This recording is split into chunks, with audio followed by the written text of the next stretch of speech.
essa é mais uma profecia de Daniel até os fins dos tempos, porém mais ricas em detalhes, com os 4 animais e o reino do Messias no final.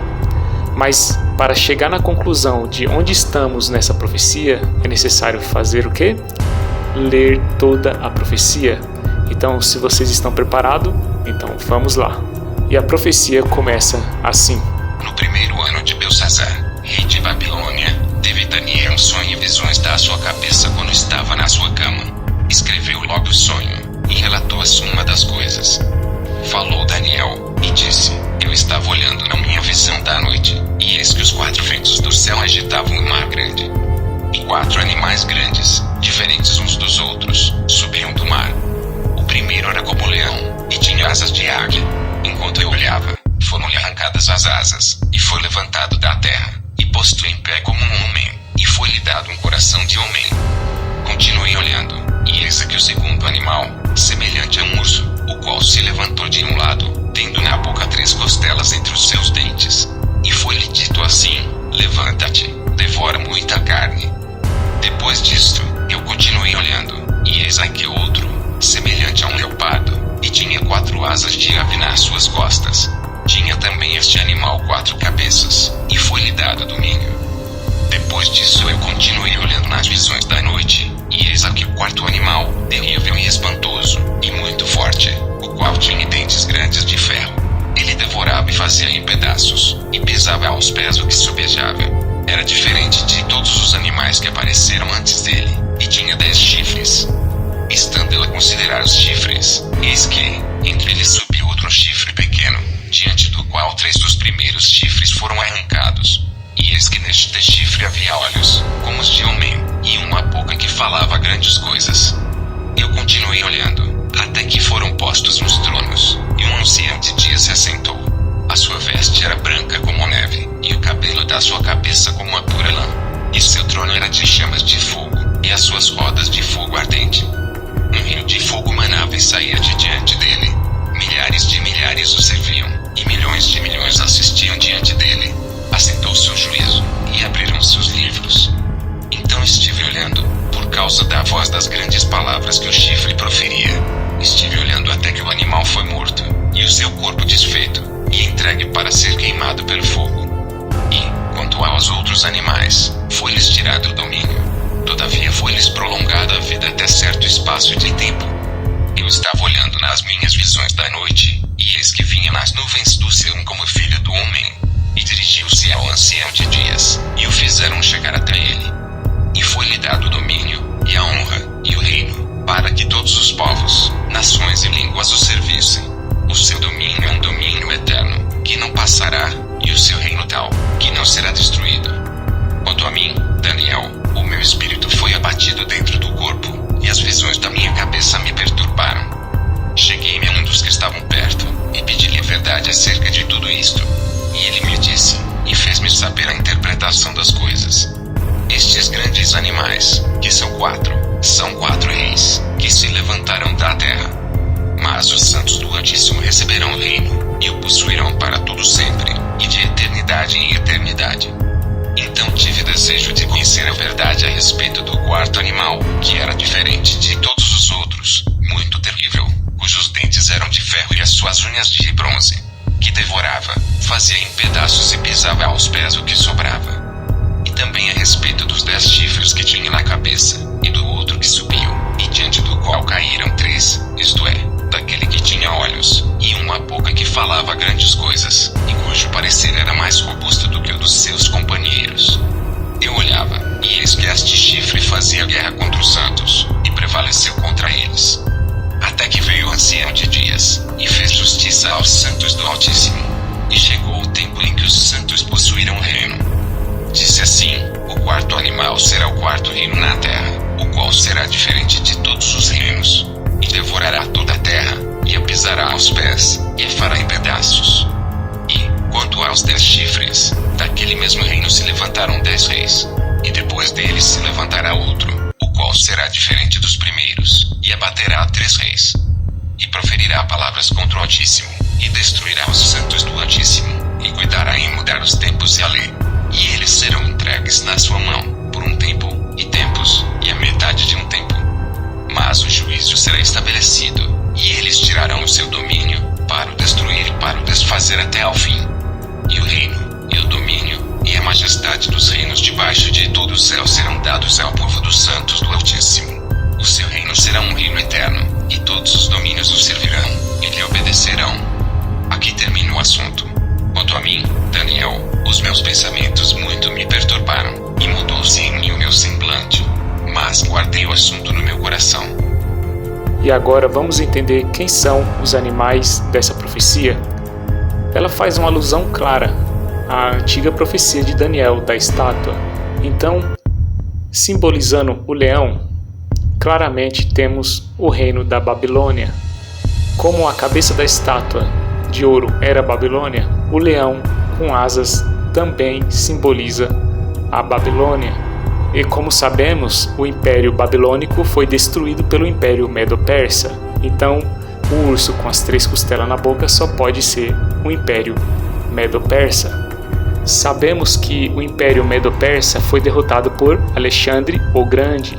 Mas por que uma besta leopardo de 4 cabeças? Bom, na morte de Alexandre o Grande, o Império Grego foi dividido em 4 partes para 4 generais, ou seja, Cassandro, Licímaco, Ptolomeu e Seleuco, cumprindo assim essa parte da profecia e formando 4 cabeças.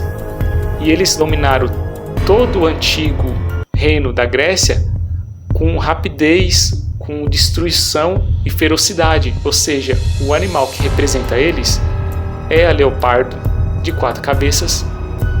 Então, esse leopardo só pode ser a Grécia.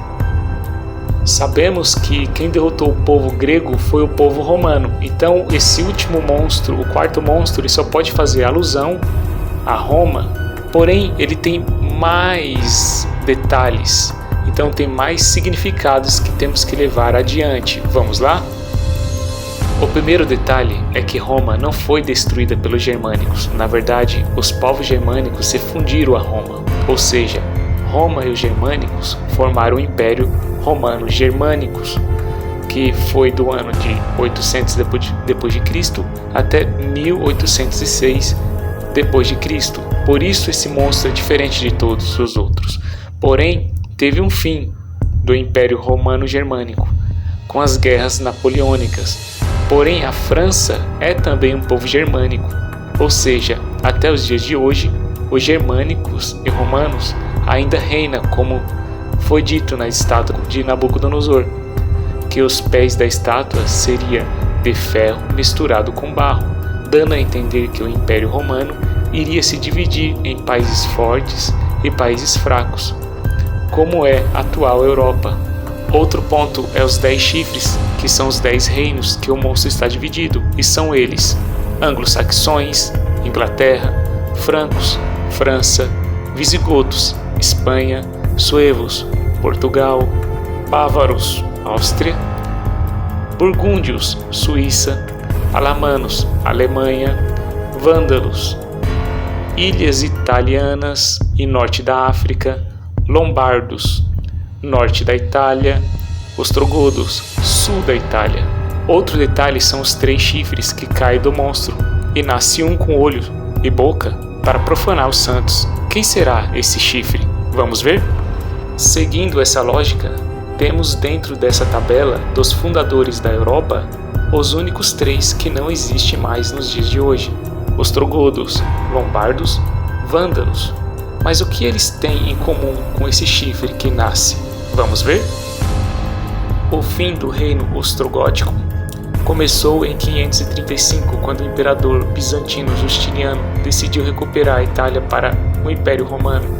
Na Batalha de Tagina, em 552, o exército ostrogodo foi derrotado pelos arqueiros do exército de Narses, e com isso, após anos de luta, o reino ostrogótico chegou ao fim. Em 534, Gelimero e Belisário se enfrentaram pela última vez, e Gelimero se rendeu ao conquistador romano, pondo fim ao reino dos vândalos, entregando ao reino da Itália suas ilhas. Carlos Magno derrotou os lombardos na Itália e anexou suas terras, Ele fez isso para ajudar o Papa Adriano I, com quem tinha uma aliança no ano de 781, formando assim os Estados Papais de Roma. Então esse chifre que fala só pode ser as cidades papais. Mais um detalhe é que esse chifre proferirá palavras contra o Altíssimo e destruirá os santos do Altíssimo e cuidará de mudar os tempos e as leis. E se a gente voltar lá no tempo e ver tudo que o soberano dos Estados Papais fez, ele fez o seguinte: ele trocou o nome de Yeshua para Jesus, ele trocou o sábado pelo domingo, proibiu comemorar a Páscoa no mês de Nissan, colocou estátuas nas igrejas, falou que para ter perdão dos pecados temos que pagar penitências, mudou a formulação dos 10 mandamentos, comemora o aniversário do Messias no dia de nascimento do deus pagão Solis Invicto, no dia 25 de dezembro, mudou o calendário lunar, solo lunar, para o gregoriano, disse que todas as religiões levam a Deus, misturou as festas pagãs dos deuses de Roma e Grécia com os cultos ao Altíssimo, se colocando contra o Altíssimo, entre outras, deixando bem claro que, pela história, pelos atos, que o chifre que fala é realmente o soberano dos estados papais. Diz também que o ancião de dias guerreará contra ele e o vencerá e porá fogo no monstro, salvando assim todos os santos. Também está escrito assim que o chifre com olho e boca reinará sobre os santos durante um tempo, tempos e meio tempo. E sabemos que um tempo para Deus é um ano, e tempos são 2 tempos, então estamos falando aqui de 3 tempos. E meio tempo é meio tempo, então é 3,5 tempos. Então agora a gente pode fazer um cálculo matemático aqui para descobrir que ano que vai acontecer isso.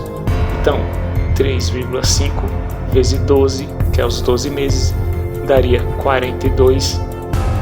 Pegaria esse 42, multiplicaria por 30, que é o 30 dias de cada mês, daria 1260 dias, que dias em profecias é igual a anos, e a gente vai somar isso à data de fundação dos estados papais, que foi em 781. Então 781 mais 1260 anos, vamos chegar no ano de 2041. Então no ano de 2041 vai acontecer alguma coisa muito séria com estados papais, ou seja, Roma ou Vaticano.